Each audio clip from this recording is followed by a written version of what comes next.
Hi, I'm Lindsay with American Patchwork and Quilting. Sewing can be a real source of comfort and stress relief during hard times. So in this video, our staff wanted to share a few ways that they ensure that sewing is a form of self-care for them, whether times are not stressful or whether they are going through a hard time. So for me, I always like to have a project on hand that has no deadline.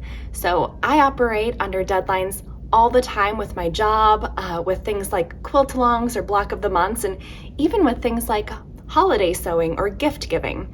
So I always like to have at least one project that has no deadline. So I've been working on these hand piece blocks for about a year now. And you can see I only have two. I'm not working quickly on them, but there's no pattern. I'm just kind of making it up as I go, choosing colors I love, and just picking it up when I have time or I need just something for my brain to concentrate on with no deadlines. And it's been a real source of comfort for me and just lets me get creative without the stress.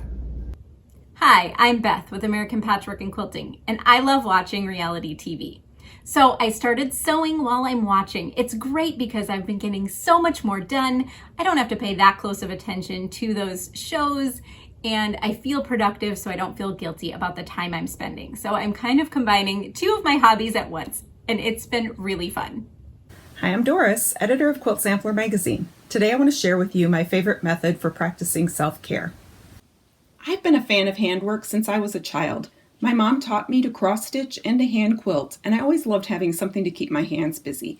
It wasn't until my adult years that I realized I was practicing self-care.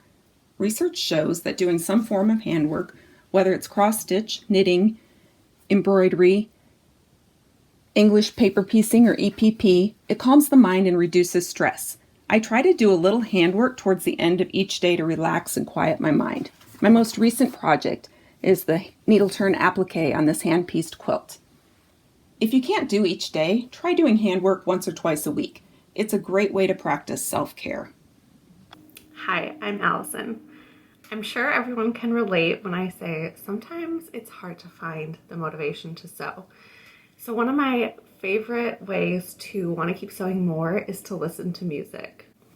I have created a playlist on Spotify of some of my favorite music that's just really relaxing, and they're ones I know the words to. So as I'm sewing, I'm like really into the music, and it just makes me want to listen to another song, which makes me want to keep sewing more.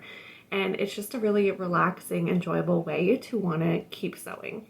I'm Joanna, the editor of Quilts and More magazine. Because of my job, a lot of the sewing that I do tends to be work-related, or occasionally gifts for friends, and those projects can really pile up, which makes my hobby more stressful than it should be. So my sewing self-care routine involves taking a little bit of time just for me and my own creativity and working on some of my own projects.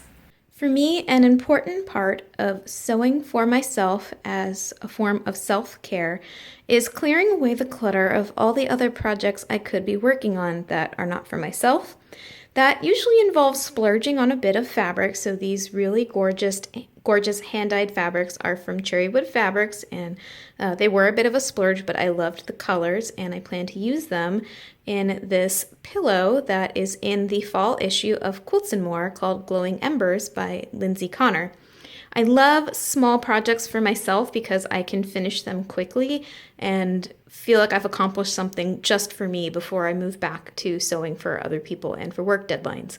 And I do like to set up a little timer for myself just because it's very easy to get distracted by the things I should be doing. At least I tell myself I should be doing them instead of focusing on myself. So this forces me to sew just for myself for at least 20 minutes. And finally, as you can see, I have my sewing machine set up here in my dining room instead of in my sewing studio. Again, this is just to get rid of some of the clutter and distraction so that I can focus on myself and my own creativity for just a little bit of time.